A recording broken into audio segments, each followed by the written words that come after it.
مسلمان کی تعریف کرتے ہوئے فرمایا المسلم من سلم المسلمون من لسانہ و یدہ، مسلمان وہ ہے کہ جس کے ہاتھ سے اور جس کی زبان سے دوسرا مسلمان محفوظ رہے۔ عمومی طور پہ ہاتھ سے دست اندازی کر کے لوگ لوگوں کو ضرر پہنچاتے ہیں، لیکن اس سے بعد دوسرا درجہ ہے کہ زبان سے کسی کو تکلیف پہنچانا، اور اسلام نے اس سے بھی آگے بات کی، رویے سے بھی تکلیف نہ پہنچے۔ اللہ اکبر ولا تصعر خدک للناس، فرمایا کہ لوگوں سے بات کرتے ہوئے اپنے رخسار پہ بل بھی نہیں ڈالنا، یہ رویہ بھی لوگوں کے لیے تکلیف دے۔ بلکہ میرے اور آپ کے آقا و مولا نے فرمایا کہ جب تم مسجد میں آؤ تو لہسن اور پیاز کھا کے نہیں آنا۔ کیوں؟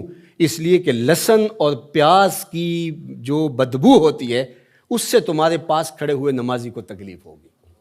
یعنی تمہارے رویے سے، تمہارے طرز زندگی سے، تمہارے انداز معاشرت سے، تمہارے قول سے، تمہارے عمل سے، تمہارے کردار سے دوسرا مسلمان محفوظ ہو۔ اگر یہ رویے ہماری زندگی میں اتر گئے تو پھر ہم سمجھیں گے کہ ہم ایک اچھے اور صالح مسلمان بن کر معاشرے کا پاکیزہ فرد کی صورت کے اندر نور بانٹ رہے ہیں، اور اگر یہ نہیں ہے تو پھر ہمیں اس آیت کریمہ کی روشنی میں اپنا جائزہ لے کر کے اپنی اصلاح کرنی ہوگی اور دیکھنا ہوگا کہ ہم کہاں کھڑے ہیں، مخلوق خدا کے لیے ضرر کا سبب ہیں یا مخلوق خدا کے لیے راحت اور رحمت کا ذریعہ ہیں۔